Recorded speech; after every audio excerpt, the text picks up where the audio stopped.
Assalamualaikum warahmatullahi wabarakatuh. Izinkan kami dari kelompok 12 akan mempresentasikan apa yang telah menjadi hasil daripada pekerjaan kelompok kami. Di sini kami terdiri dari saya sendiri, Farno Prezerpa, kemudian ada rekan saya bernama Faiz, kemudian ada Nixon, Darel, dan Firly Bani. Di sini saya akan membacakan nomor 1 yang bagian A adalah yang pertama, subjek hukum pengangkut. Pihak pengangkut adalah individu atau entitas badan hukum atau jasa yang menyediakan atau menyelenggarakan jasa pengangkutan. Kemudian yang kedua adalah pihak penumpang adalah individu yang menggunakan jasa pengangkutan dan berhak atas pelayanan pengangkutan. Kemudian yang ketiga, pihak pengirim adalah entitas yang mengirimkan barang melalui jasa angkutan. Yang terakhir yaitu D, pihak penerima. Pihak penerima kiriman adalah pihak yang menerima barang yang dikirimkan oleh si pengirim. Kemudian kesimpulan dari apa yang telah saya bacakan di atas adalah yang pertama, setiap pihak itu memiliki hak dan kewajiban yang diatur oleh peraturan perundang-undangan terkait pengangkutan.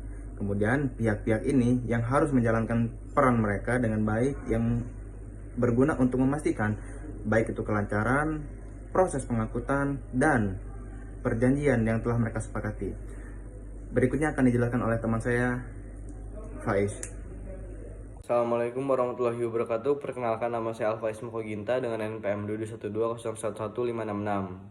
Pada kali ini saya akan membahas pihak-pihak yang berkepentingan pengangkutan sebagai perusahaan penunjang pengangkutan. Terdiri dari A. Perusahaan ekspedisi muatan. Pasal 1 angka 10 Undang-Undang Nomor 8 Tahun 2021, yaitu membantu pengiriman barang melalui darat dan laut, mencarikan pengangkut barang, mencatat data barang, menjamin pengiriman tepat waktu, dan lain-lain. Diatur dalam KUHD untuk untuk pengangkutan kereta api dan perairan. Lalu B. Agen perjalanan. Pasal 1 angka 11 Undang-Undang Nomor 8 Tahun 2021, membantu pemesanan dan perencanaan perjalanan, mencarikan penumpang, menjual tiket, menyetorkan biaya pengangkutan, dan lain-lain. Membantu pariwisata dengan memudahkan pemesanan tiket dan akomodasi, serta mencatat identitas penumpang untuk keamanan. Lalu C. Agen pelayaran. Pasal 1 angka 12 Undang-Undang Nomor 8 Tahun 2021, membantu perusahaan pelayaran dalam mengurus keperluan kapal selama berlayar dan singgah di pelabuhan, mengurus keperluan kapal, berkomunikasi dengan pihak lain, membantu menyelesaikan masalah selama pelayaran, dan memastikan kapal berlayar aman dan tepat waktu. Lalu D. Perusahaan muat bongkar. Pasal 1 angka 13 Undang-Undang Nomor 8 Tahun 2021, memuat dan membongkar barang dari darat ke kapal, memuat barang ke kapal, membongkar barang dari kapal, menempatkan barang di dalam kapal dengan aman dan efisien, dan membongkar barang dari kapal dengan mudah dan tidak menimbulkan kerusakan. Status perusahaan mandiri, berdiri sendiri, atau bagian perusahaan pelayaran, agen. Terima kasih.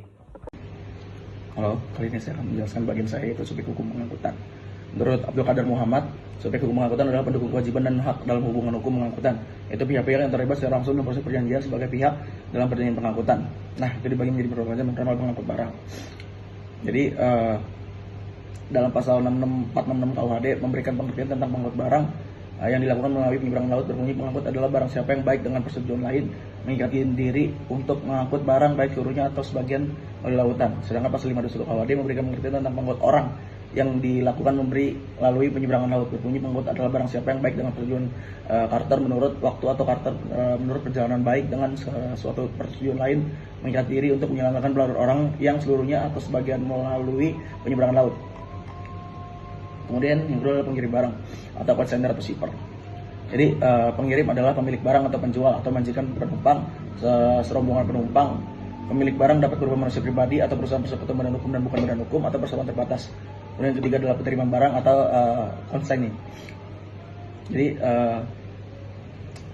penerima akan menerima haknya sejak penerima menyatakan kehendaknya itu menerima barang-barang kiriman itu. Kemudian yang keempat adalah passenger. Jadi passenger atau penumpang ini, penumpang adalah pihak yang berhak atas mendapatkan pelayanan jasa angkutan. Penumpang dapat kewajiban untuk membayar tarif atau ongkos angkutan sesuai yang diterapkan. Kemudian yang kelima adalah agen perjalanan atau travel agent. Nah, berdasarkan uraian tersebut dapat ditentukan kriteria agen perjalanan menurut undang-undang, yaitu satu, pihak dalam perjanjian keagamaan perjalanan bertindak untuk atas nama pengangkut, menerima provinsi atau imbalan jasa dari pengangkut, dan menjamin penumpang tiba di tempat tujuan dengan selamat. Kemudian adalah pengusaha muat bongkar. Jadi kalau pengusaha bongkar ini dibagi jadi beberapa macam. Yang pertama adalah ini menurut Undang-Undang nomor 82 tahun nomor PP nomor 82 tahun 1999. Yang pertama memiliki modal dan peralatan yang cukup sesuai dengan perkembangan teknologi. Yang kedua memiliki tenaga ahli yang sesuai. Yang ketiga memiliki akte pendirian perusahaan. Yang keempat adalah memiliki surat keterangan domisili perusahaan dan memiliki NPWP. Dan yang terakhir adalah pengusaha pergudangan.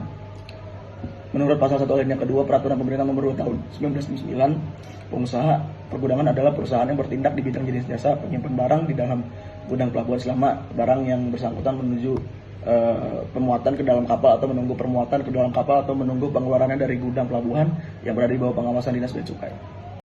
Baik, selanjutnya saya akan melanjutkan nomor 1 bagian D, yaitu pengangkutan jalan atau kendaraan umum.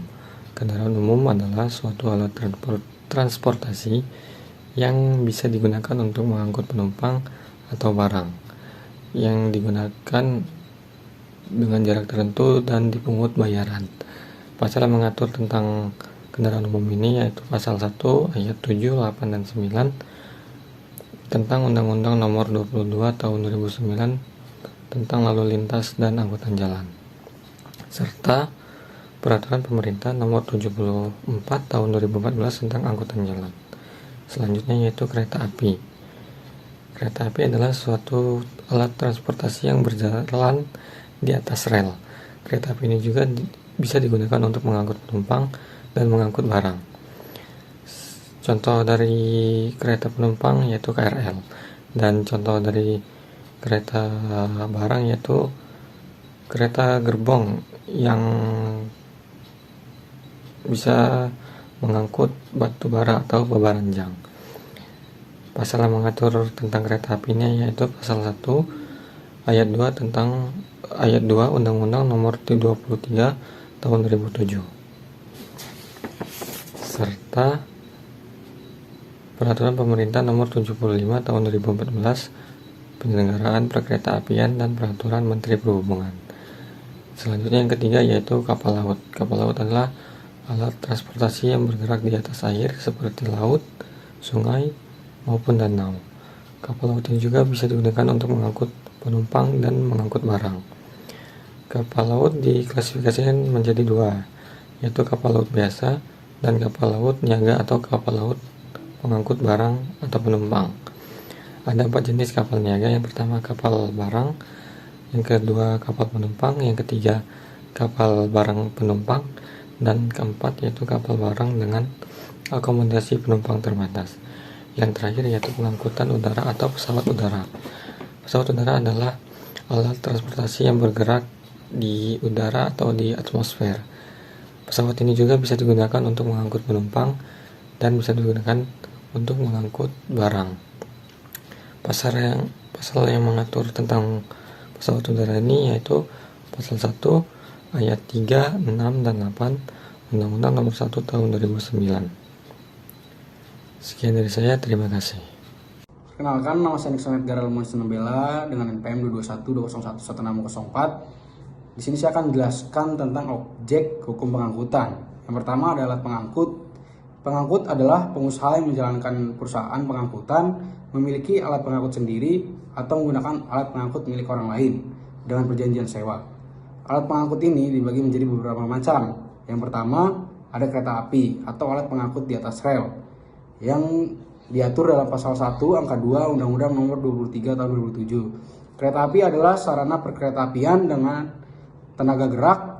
Gerakan di jalan rel itu bersumber dari tenaga diesel atau tenaga listrik yang ada pada lokomotif. Jadi dapat dirumuskan kereta api adalah kendaraan yang bergerak di jalan rel yang ditarik oleh lokomotif digunakan untuk mengangkat orang atau barang. Yang kedua ada kendaraan umum atau alat pengangkut di jalan yang diatur dalam Undang-Undang Nomor 22 Tahun 2009. Kendaraan adalah suatu sarana pengangkutan di jalan yang terdiri atas kendaraan bermotor dan tidak bermotor. Kendaraan umum ini digunakan untuk pengangkutan orang atau barang dengan dipungut bayaran. Yang ketiga ada kapal atau alat pengangkutan perairan yang diatur dalam Undang-Undang Nomor 17 Tahun 2008. Kapal adalah kendaraan air dengan bentuk dan jenis apapun yang digerakkan dengan tenaga mekanik, tenaga angin, atau ditunda, termasuk kendaraan yang berdaya dukung dinamis, kendaraan di bawah permukaan air, serta alat apung dan bangunan terapung yang tidak berpindah-pindah. Kapal ini dibagi menjadi dua jenis, yaitu kapal laut dan kapal niaga, yang diatur dalam Peraturan Pemerintah Nomor 47 Tahun 1957. Kapal laut biasa merupakan setiap alat pengangkut yang dipergunakan atau dimaksudkan untuk pengangkutan di laut. Sedangkan kapal niaga ialah kapal laut yang digerakkan secara mekanik dan digunakan untuk pengangkutan barang dan pengangkutan umum dengan memungut biaya. Lalu yang terakhir ada pesawat udara atau alat pengangkut di udara yang diatur dalam Undang-Undang Nomor 1 Tahun 2009. Pesawat udara adalah alat atau mesin yang dapat terbang di atmosfer karena gaya angkat dari reaksi udara. Pesawat udara sipil adalah pesawat udara yang digunakan untuk kepentingan pengangkutan udara niaga yang diatur dalam pasal 1, angka 3, 6, dan 8 Undang-Undang Nomor 1 Tahun 2009. Lalu yang kedua saya akan menjelaskan barang muatan. Barang muatan ialah barang yang sah dan dilindungi undang-undang yang dimuat dalam alat pengangkut yang sesuai dengan atau tidak dilarang undang-undang, serta tidak bertentangan dengan ketertiban umum atau kesusilaan. Dilindungi undang-undang artinya tidak boleh dirusakkan, dihilangkan, dimusnahkan, atau dicuri oleh siapapun yang berakibat merugikan pemiliknya. Agar dapat dilindungi, barang tersebut harus sudah dimuat dalam alat pengangkut untuk diangkut ke tempat tujuan. Barang muatan ada hubungannya dengan kewajiban dan tanggung jawab pengangkut. Barang muatan terdiri dari beberapa jenis, yaitu barang sandang yaitu kain atau baju, dan barang pangan yaitu beras, gula, dan buah-buahan. Lalu ketiga saya akan menjelaskan biaya pengangkutan. Struktur dan golongan tarif pengangkutan ditetapkan oleh pemerintah untuk pengangkutan. Dengan yang pertama, kereta api diatur dalam Undang-Undang Perkeretaapian. Yang kedua ada kendaraan umum diatur dalam Undang-Undang Lalu Lintas dan Angkutan Jalan. Yang ketiga ada kapal niaga diatur dalam Undang-Undang Pelayaran. Dan yang terakhir ada pesawat udara domestik yang diatur dalam Undang-Undang Penerbangan yang tertera di dalam Permenhub Nomor 39 Tahun 2018. Pemerintah menetapkan tarif berorientasi pada kepentingan dan kemampuan masyarakat luas dengan berpedoman pada struktur dan golongan tarif tersebut. Semua jenis pengangkutan kereta api, darat, laut, dan udara menetapkan tarif yang berorientasi pada langsungan dan pengembangan usaha badan pengangkutan dalam rangka meningkatkan mutu pelayanan sistem perluas jaringan pengangkutan. Mungkin sekian dari kelompok kami, kurang lebihnya mohon maaf. Terima kasih.